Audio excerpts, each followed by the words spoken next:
আসসালামু আলাইকুম।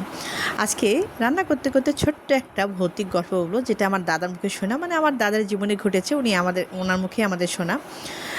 সেটাই বলবো।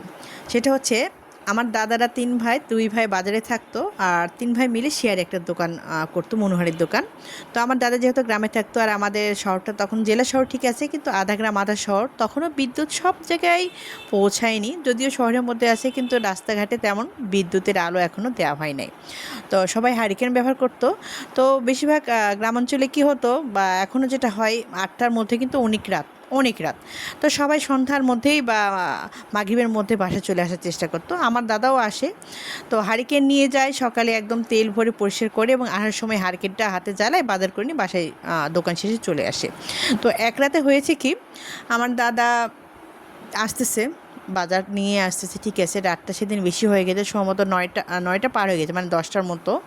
তো উনি একাই আসতেছে। ওই সময় তেমন গাড়ি ঘোড়া এরকম যে থাকবে অ্যাভেলেবল, সেরকম ছিল না। আর যেহেতু বাসার দূরত্ব বেশি না, উনি পায়ে হেঁটে আসতেছে। আর তখনকার সময় তো সব জায়গায় বাড়িঘর থাকতো তা কিন্তু না, কিছু জায়গায় গ্রাম, আবার অনেক দূর পথ পরে আবার গ্রাম। তো ওই রকম বড়পুল নামের একটা জায়গা আছে, যেটাতে বর্ষাকালে অনেকে মাছ ধরতো, চলাচলের পুল বলে, যেটা সবাই আমরা কিন্তু দেখছি, জানি। তো ওই রকম জায়গায় গিয়ে আমার দাদার আপনার হারিকেনে আলোতে দেখতেছি, স্পষ্ট সে দেখতে পাচ্ছে যে সামনে কতগুলো বাচ্চা ৮-৯টার মতো খালি গায়ে হাঁটা চলা করতেছে, ঠিক সেই বড়পুল নামক জায়গা। যখন বর্ষাকালে ওই জায়গাটা মানুষের সবাই মাছ ধরে, মানে ওটাই রাস্তা, ওটাই পুল, ওটার উপর পার হয়েই আমার দাদার বাসায় যেতে হবে।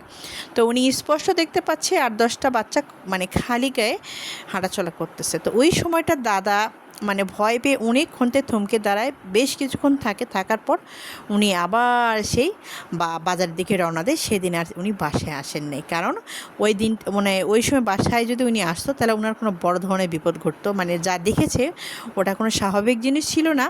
এ কারণে আমার দাদা আবার বাজারে চলে যায়, এবং পরের দিন আবার সময় মতো উনি বাসায় রওনা দেওয়ার চেষ্টা করে, যাতে ওই জিনিসগুলোর হাতে ওনাকে না পড়তে হয়। কারণ এই জিনিসগুলো তখন তো মানুষের বসতি কম ছিল, এই কারণে এই জিনিসগুলো সবসময় মানে সন্ধ্যার পর থেকে এগুলো আনাগোনা দেখা যাইতো।